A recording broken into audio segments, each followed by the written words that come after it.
Hi everyone, thank you so much for tuning in today. My name is Preya. I am the Education Fellow with the Crocker Art Museum. In my role, I focus on strengthening relationships with the museum and its broader community through planning neighborhood-based art experiences. Joining me today off screen is our Associate Director of Communication, Mallory Marsh. Hi everybody, hi Preya. And our producers today, Houghton and Brian. For today's production, we will be exploring the theme Welcome Winter by examining this piece behind me, titled Man Running from Death by Clayton Pinkerton. Before we begin our study, I'd like to start out posing some questions for you to all remain thinking about as we continue exploring the piece today. One being, taking a quick glance at this piece, what feelings are evoked for you? Second, who or what is the primary figure of this piece? Or who or what may be invading this piece? And finally, what does winter mean to you? So I'm going to encourage all of you to take up space in our chat and go ahead and take a jab at any of the questions that resonate with you.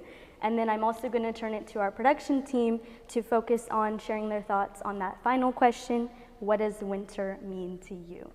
So we can start off with Mallory and then work our way through the production team and then share our thoughts. You know, to me, I've been thinking about this for a little bit. I think winter is opportunity for me, so I always get really excited that the weather dips and I have more clothing options and I can start playing with accessories and I get really into gift giving. Oh yeah. So my consumerism just spikes, which probably balances out the colder weather. Yeah, so. no, I love those notes. Yeah, thank you. What about you, Houghton? I think about it as a time for reflection. Like I was saying earlier, I really enjoy the cold, crisp mornings when the sun's out, walking through the city of Sacramento. One of my favorite times of the year. So I'm looking forward to what comes of the winter this year. Cool, thank you for sharing. Brian, what about you? Oh, for me it's baking stuff. Yeah? Yeah, I love making breads and cookies. Love it. Very warm, very comfy. Thank you all so much. And again, feel free to answer in the chat at home. I'm going to go ahead and just dive into this piece, my first impressions and my first thoughts when I go ahead and look at it.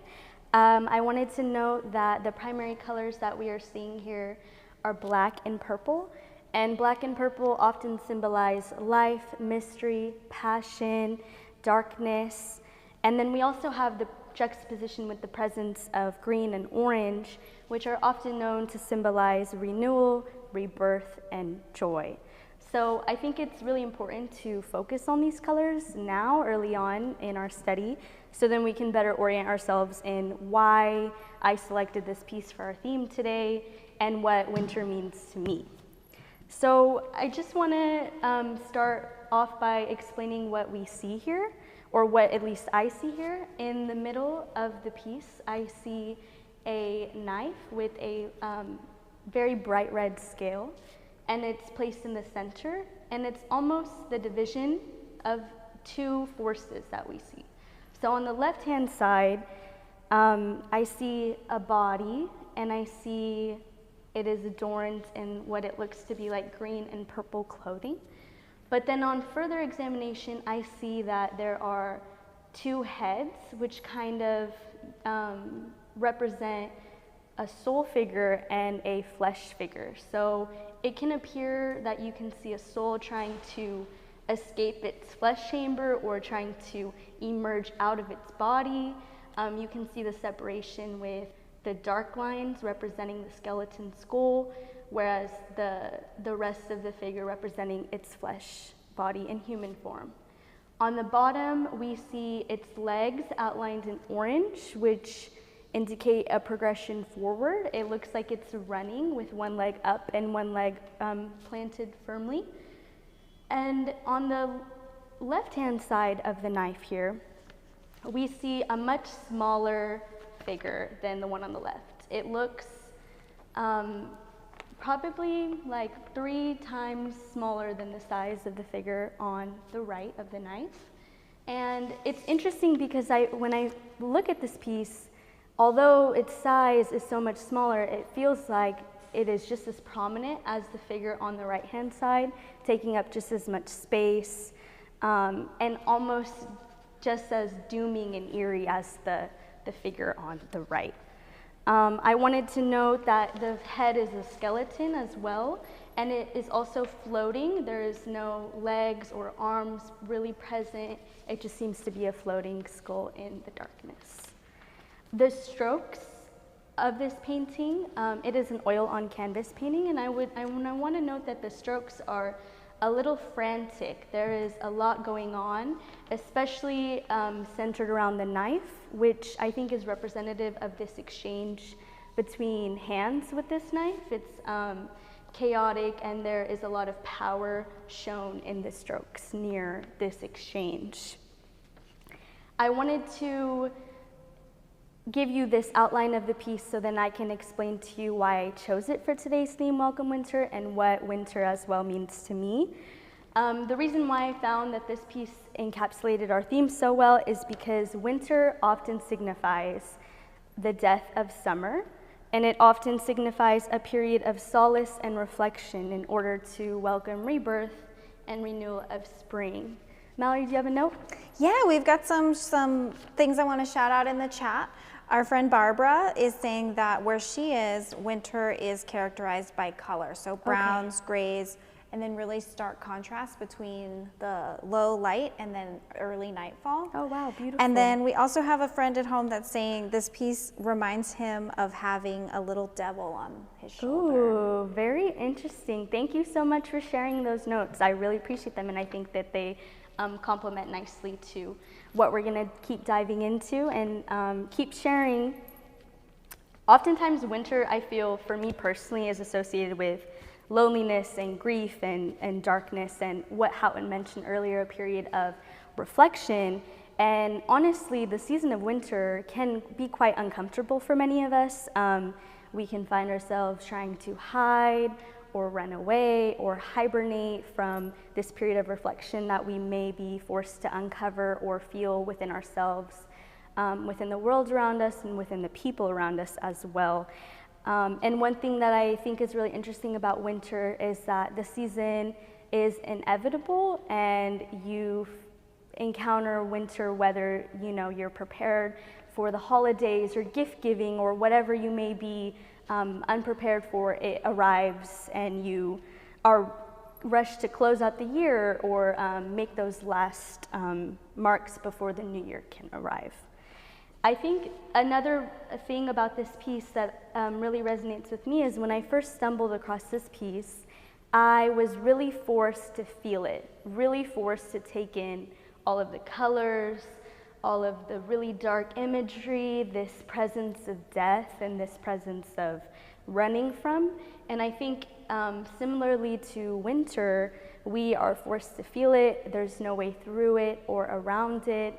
And we are really forced to sit within our own discomfort when we examine this piece and when we think about encountering winter.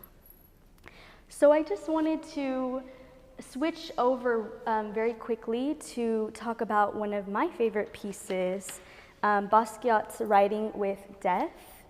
And I wanted to present how it could be useful to take a glance at this piece in comparison to the piece that we've been examining, Man Running from Death, and how it can offer a slightly different perspective of welcome winter. I think that this piece from Basquiat is quite interesting because of the difference in the term writing with death versus man running from death, as the term writing very much offers a more confident perspective, more confident approach, as if you are kind of steering your own way and you are fully confronting what death is bringing and what death has to offer, whereas the piece that we are examining today, off the bat, when we see that term running, it often evokes fear and does not hold the same notes of confidence. Yes, Mallory? Our chat's blown up with people wondering about the relationship between the two figures. Yes. So Enrique is saying that if the little figure is that devil, like devil on his shoulder, yes, he looks like he's handing the knife yes, to the main figure. Vanessa's wondering if the smaller figure in the background is a lost or missing piece or part of the main figure. And then Julie is noting that from a perspective angle, the difference in sizes makes it seem like kind of more three-dimensional, that the figure in the back might actually be the same size as the figure in the foreground. I really love Julie's point, and I guess I didn't analyze it to be like looming and on its way to the figure. I guess the reason why I interpreted that it was already here is because we see the soul trying to escape its chamber, but I really love that perspective, and I definitely think it adds a lot of depth to how we can analyze this piece. In regard to the other comments, thank you so much for sharing. I think that this devil on the shoulder is a really interesting concept to think of. I do think that it is handing the knife over to the figure. I do think that the human figure may be trying to accept it, but I do think the inner soul within the human figure is the one that's trying to escape.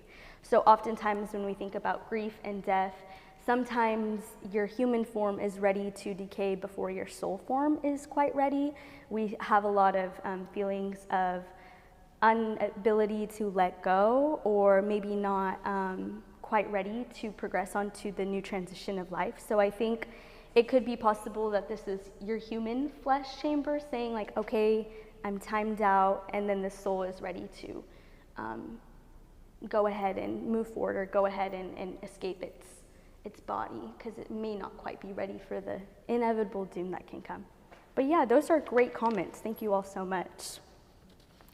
I just wanted to still continue talking about Basquiat's piece for a little bit more before we end up transitioning back to this piece.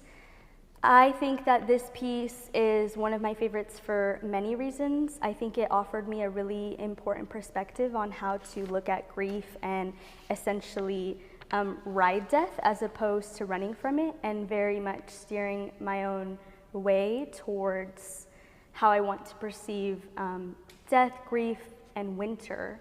And I think that one of the main differences between this piece here that we're examining and Basquiat's piece is that the fear is present in both, but instilled so differently.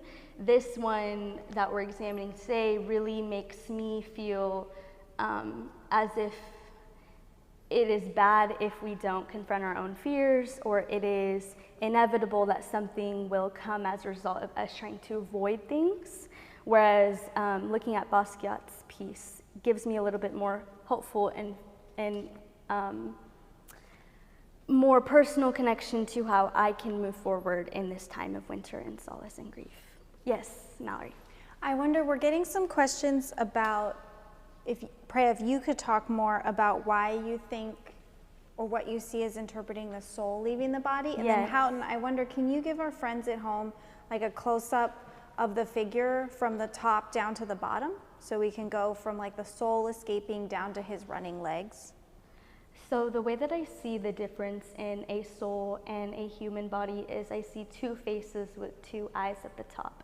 One of the faces being gray and pale to represent, in my opinion, its skeleton form, and the other one, the more cream-colored face with eyes. So I see a distinction between the two. Now I think it's really interesting. You can view the one on the left as the soul, or you can view the one on the left as the dead, like skeleton, and you can view the cream face as the soul emerging, or you can view it vice versa. I think it's really interesting to challenge both and see both perspectives. Initially, I viewed the face with the pale gray as the soul emerging, but on further reflection, I could see how the cream face is the soul because it has more life. The way that I see it emerging out, though, is because it looks like they're connected as one being. It looks like there's trying to have a detachment. The bottom legs show the running motion, and I see part of the leg being orange and part of the leg being black. So I really want to go back to that first note that I made in the beginning of the color and what orange meant to signify and what black and purple means to signify. And I think it's really interesting to see how the color is literally shifting from the leg from black to orange. So I personally view this as a transition, and I view it as a form of human changing. And I also view that as a result of the left-hand figure of the overlooming death that's present in the piece. I think this is one where we're lucky too, where the title tells us a lot. Yes, totally. Man running from death, yes. So I just wanted to note that whether you decide to run from death like we see in this piece, or ride with death like we saw earlier in Basquiat's beautiful piece, that winter is here. So I think it's really important for us to take away that in order to continue moving forward, we must welcome and comfort our discomfort. So let's take this winter season to reflect, recharge, and replenish so we are able to move forward and bask in a more abundant and joyful spring. Thank you all so much for tuning in, and we will see you next time. Make sure to like and subscribe to our page to continue watching more of our content. Thank you all.